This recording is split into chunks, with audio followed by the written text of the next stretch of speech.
Rodney, let's think about this question because I feel it could actually be an surprising motivation to pastors and churches to start groups.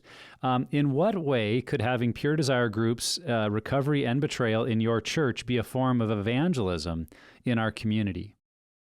Oh man, when when you have men and women that own their story and it's a part of what they share, how God has brought healing in their lives. Um, uh, to me, there's nothing more effective than somebody that has no shame and just says, "Well, here's what God used to help me find healing." And it's amazing how just owning people's story can be a big resource for I think relationships are the best way we evangelize anyway. We're not just selling hell insurance; we're inviting people into healthy, transformative relationships with God and others. And so that person owning their stories and not being able to share it, to me, is always the best evangelism tool that any church could have. You know, a transformed life. Yeah. It's interesting.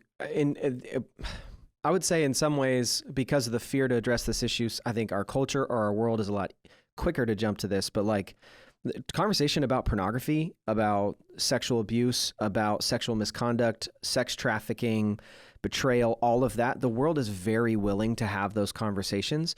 And I would just say it can be very refreshing when a Christian is willing to talk about those things or invite people into a space where you can process your own story.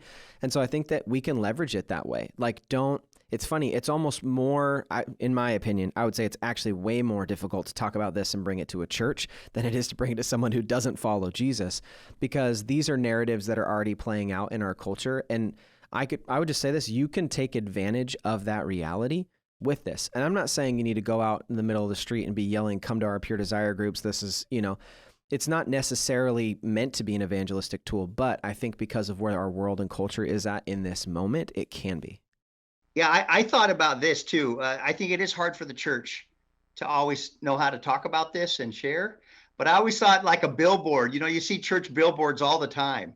Something like porn is a problem in your family and we can help.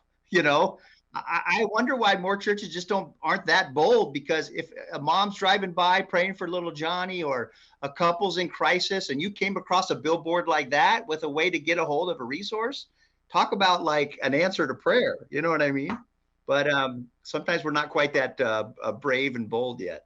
Yeah, But maybe absolutely. someone will take me up on it. Absolutely. This is an area of need. I mean, when people hit this as a crisis point in their relationship, I don't think they care if it's a church, a counseling office, the VFW hall. Like, if they hear there's a place that people are getting help and it's saving marriages, it's often crisis that drives people to the church and to Christ and to saying there's got to be a better way. And I believe that's something we're seeing happen in our culture, is the moral bankruptcy of the current sexual agenda in our culture is creating more and more of a backwash of people saying there has to be a better way. Look what this is doing to our families. Look at this, what this is doing to our kids, to our marriages.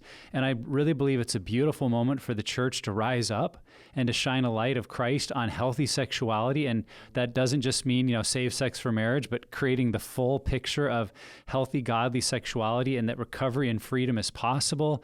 I just think there's an opportunity here where people are saying, wow, there's something different there than what I'm experiencing, and I want to go check out what it is. And at the end of the process or along the way, they'll find out that truly the difference is Jesus.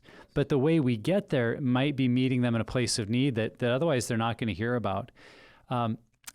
Another thing, it's always an interesting conversation for me when someone says, "So what do you do for a living?" And I've come up with several different answers, but if they're really curious to know, sooner or later I will end up saying, well, I lead a nonprofit that is helping men and women overcome struggles with pornography and sexual addiction.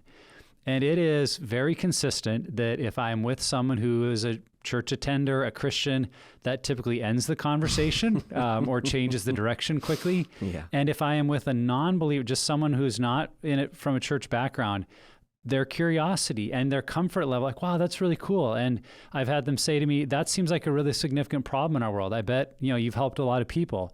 And you just even see in that moment, like, there's a comfort level for people not in the church, that they're seeing it, they're dealing with it, they grew up around it, and to know that like there may actually be people that talk openly in a healthy way about a different way of doing life, I think is attractive. And so I would just say that there are opportunities there. And whether it's the billboard approach, as Rodney suggests, or just in the conversations of, hey, we have a way to help you in this area, I think people are drawn to that, and we could really look for that to happen in the coming years. I'm just interested, Rod, now to see how many people after listening to this episode are going to start using billboards very, very effectively in their I love communities. it. Well, I just want to say I agree with Nick's point. I mean, I sold the PD resource at a airport bar/restaurant before to somebody just talking about what you do. And awesome. Hey, that sounds cool. And how can I get a resource? And here's one right here, you know? Yeah, totally. So I would agree. People are open to talking about these things. Totally.